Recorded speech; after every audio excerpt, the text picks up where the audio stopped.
4 জায়গায় গুলি চলেছে, দাদা কি বলবেন?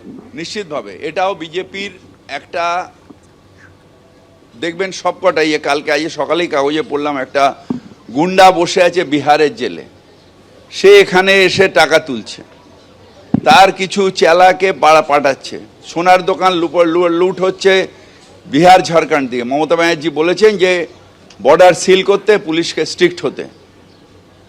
আমরা বাংলা বিরোধীদের ডাকাতিও করতে দেব না, সন্ত্রাসও করতে দেব না। অন্যদিকে পার্ক স্ট্রিট শুটআউট কাণ্ডে অন্যতম অভিযুক্ত সাবির সহ গ্রেপ্তার করা হলো 4 জনকে, কিন্তু মূল অভিযুক্ত সোনা এখনো পলাতক।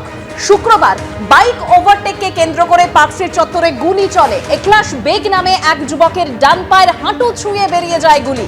সাবির ও সোনা নামে 2 দুষ্কৃতী গুলি চালায় বলেই অভিযোগ। পলাতক সোনা ওরফে মোহাম্মদ ফৈমুদ্দিন ওরফে সোনা কুখ্যাত দুষ্কৃতী গব্বরের ঘনিষ্ঠ। সোনাকে একাধিকবার গ্রেপ্তারও করে পুলিশ। কোনো রকম গুন্ডামি বরদাস্ত করা হবে না, হুঁশিয়ারি কলকাতা পুলিশের সিপির।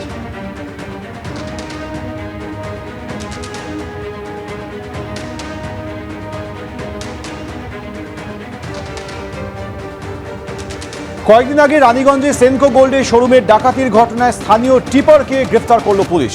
ধৃত শশীকান্ত মালি আদতে বিহারের বাসিন্দা হলেও বর্তমানে অন্ডালের দক্ষিণখণ্ড গ্রামে থাকেন। সেখানে ঠেলাগাড়িতে অস্থায়ী দোকান চালান। পুলিশের দাবি, রানীগঞ্জে সেনকো গোল্ডের শোরুমের ডাকাতির ঘটনায় অভিযুক্তদের ইনফর্মার হিসেবে কাজ করত শশীকান্ত মালি।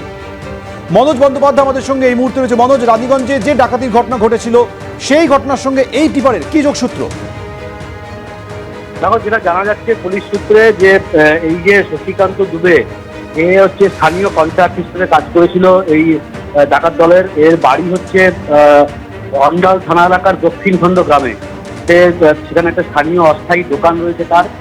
এবং সোনু সিং যে হচ্ছে মূল আসামি, কোমরে গুলি লাগা অবস্থায় পুলিশ যাকে গ্রেপ্তার করেছিল ডাকাতির ঘটনায়, সেই সোনু সিং তার হচ্ছে বন্ধু এই শশীকান্ত মালি। এবং সেই সূত্রেই শশীকান্ত মালির কাছে এসে সোনু সিং বেশ কয়েকদিন ধরে রেকি করেছিল এই রানীগঞ্জের সোনার দোকানে সেই আশপাশ এলাকায়, এবং সেই সাথে সাহায্য করেছিল শশীকান্ত মালি, এমনটাই পুলিশ সূত্রে জানা যাচ্ছে। ডাকাতির দিনকে শশীকান্ত মালির কি ভূমিকা ছিল ওটা বিষয়টি খতিয়ে দেখছে আসানসোল দুর্গাপুর কমিশনারেটের পুলিশ, এবং আজকে তাকে তোলা হয়েছে কোর্টে এবং তারপর তাকে রিমান্ডে নিয়ে আরো ইনভেস্টিগেশন করবে আসানসোল দুর্গাপুর কমিশনারেটের পুলিশ, এমনটাই সূত্র মারফত জানা যাচ্ছে। ধন্যবাদ মনোজ।